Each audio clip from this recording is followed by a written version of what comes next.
so we're just going to profile 3 different of the unique special people that we met. We have pictures here on this iPad too. So. Hi everyone, I'm Sophia. This is Karma. She is the executive director for the local Habitat for Humanity affiliate in Benton. She helped facilitate the logistics of our stay and help things run smoothly on and off work. She's lived in Arkansas her entire life and is currently living in Richmond County, Benton, so she's really familiar with the problems the community is currently facing. She spoke to our group one day about the local housing problems of Benton and Little Rock, and at the end of this conversation, she explained how this Habitat affiliate got started. So in the 1990s, a group of concerned citizens decided to start up a chapter in response to the housing problems that they were seeing in their community. It was really interesting to hear about how grassroots organizations like Habitat function and grow around the country, and how important local community support and initiative is. Towards the end of the talk, someone asked her what the biggest challenge that Habitat faces in this community. Her answer, which really shocked me, was that there weren't enough qualified applicants that met Habitat for Humanity's qualifications. Because of these strict requirements, a large part of the community that could really use the help was being completely underserved. In an area where affordable housing is clearly a pressing concern for many people, a large portion of the population, particularly the neediest, was being excluded. This was something that I really struggled with over the course of the week, because while we were helping one family, there were others that needed help.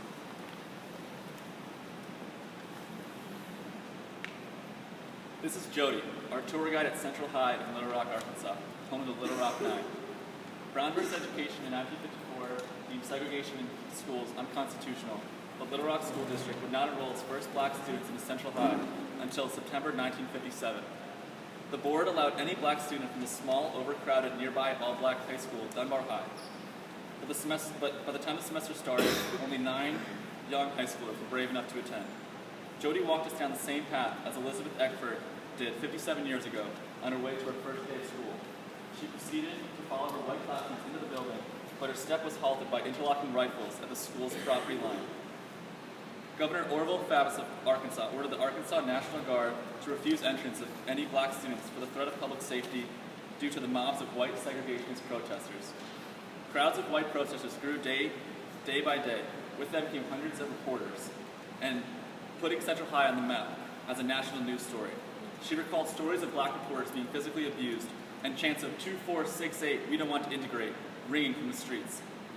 Jody led us down the halls of Central High, and I could see Elizabeth trying to walk to her next class, being berated with racial slurs, helplessly unable to defend herself against any retaliation, since any retaliation would result in expulsion. Jody gave us the historical context to cultivate a reflection on the residual racial tension still present today in Arkansas. Jody's masterful narration took us on a journey fully immersing us in the infamous story of the Little Rock Nine. This is Everett. He was one of the men we worked alongside at the work site all week. He is retired and volunteers his Tuesdays building houses for Habitat for people in need. While we were there, he treated us with respect and patience. After visiting Central High, as Tim talked about, a few of us found ourselves in conversation with Everett about the Little Rock Nine. We learned that Everett had graduated from Central High 10 years before the Little Rock Nine got there. At the time of the Little Rock Nine, Everett was serving on the Arkansas National Guard. He stood outside of Central High along with the other guardsmen and refused Elizabeth Eckford entrance into her own school. Everett shared with us his first-hand experience and his opinion on the situation. He said, all everyone ever wanted to talk about is that nobody ever thinks about all the students and teachers at the school and all the heartache their presence caused everyone else. I wish them colored folk would just stay in their place. Everett is the kind of man that I could never imagine swearing, and yet I stood there and listened to the N-words slip out of his mouth as he did in days. He told us of the injustices he himself caused to the students. He said that they used to throw the students into the reflection pool outside of their own high school. Hearing these comments was shocking and disturbing.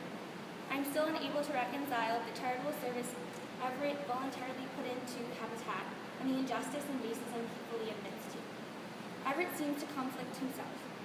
He is unapologetic about his opinions, and yet he makes comments implying that he does not see change down the road as such an awful thing.